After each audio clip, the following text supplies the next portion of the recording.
এইবাৰৰ যিটো পৰীক্ষা ই অলপ খুব এটা চেলেঞ্জিং এক্সাম হ'ব যে এইবাৰ পৰীক্ষাত এটা নতুন দিশ আমি সংলগ্ন কৰিছোঁ আগতে পুলিচতো কৰোঁ যে এইবাৰৰ পৰা নিগেটিভ মাৰ্কিঙৰ এটা ছিষ্টেম হ'ব অৰ্থাৎ ভুল উত্তৰ কৰিলে মাৰ্কিংটো নিগেটিভ হ'ব আমাৰ গ্ৰেড 3 আৰু গ্ৰেড 4 কমিশ্যনে পৰীক্ষাৰ যিটো আমাৰ গ্ৰেড 3 আৰু গ্ৰেড 4 পৰীক্ষা অনুষ্ঠিত হ'ব তাৰ চিলেবাছখন প্ৰকাশ কৰিব মই সংবাদ মাধ্যমক অনুৰোধ কৰিম যে আপোনালোকে যাতে চিলেবাছখন অলপমান বহুল প্ৰচাৰ কৰি দিয়ে ছাত্ৰ ছাত্ৰীসকল যাতে উপকৃত হয় আৰু এইবাৰ পৰীক্ষাত এটা নতুন দিশ আমি সংলগ্ন কৰিছোঁ আগতে পুলিচতো কৰোঁ যে এইবাৰৰ পৰা নিগেটিভ মাৰ্কিঙৰ এটা ছিষ্টেম হ'ব অৰ্থাৎ ভুল উত্তৰ কৰিলে মাৰ্কিংটো নিগেটিভ হ'ব সেইদিনাখন মই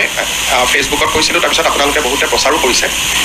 এইবাৰৰ যিটো পৰীক্ষা ই অলপ খুব এটা চেলেঞ্জিং এক্সাম হ'ব যে পাৰ্টিকুলাৰ এটা ছাবজেক্টত 11 লাখ পৰীক্ষাৰ্থী পৰীক্ষা দিব আমি যেতিয়া মেট্ৰিক পৰীক্ষাও পাতোঁ হায়েষ্ট আমাৰ কেণ্ডিডেট হয় 5 লাখ 11 লাখ পৰীক্ষাৰ্থীক লৈ পৰীক্ষা পাতাৰ ৰেকৰ্ড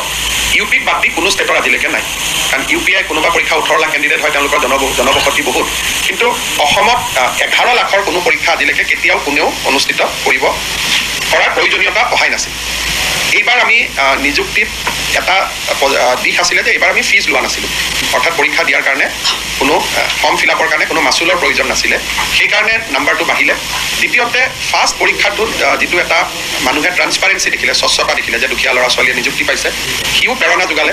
তাৰ ফলত 11 লাখ কেণ্ডিডেট হৈ গ'ল মই ইমান আশা কৰা নাছিলোঁ পৰীক্ষা পতাটো আমাৰ বাবে এটা খুব চেলেঞ্জ হ'ব ডিচিসকলেও চেণ্টাৰ কৰিব পাৰিব নোৱাৰিব তেওঁলোকেও যথেষ্ট কষ্ট কৰিব লাগিব যি নহওক আমি আগবাঢ়ি গৈ থাকিম আৰু সময়ে সময়ে যি ডেভেলপমেণ্ট হয় আপোনালোকক জনাই থাকিম পুলিচ শিক্ষক বা হেল্থ ডিপাৰ্টমেণ্টৰ প্ৰব্লেম নাই প্ৰব্লেমটো অকল এই গ্ৰেড 3 আৰু গ্ৰেড 4ৰ পাৰ্টিকুলাৰ দুটা ছাবজেক্টতে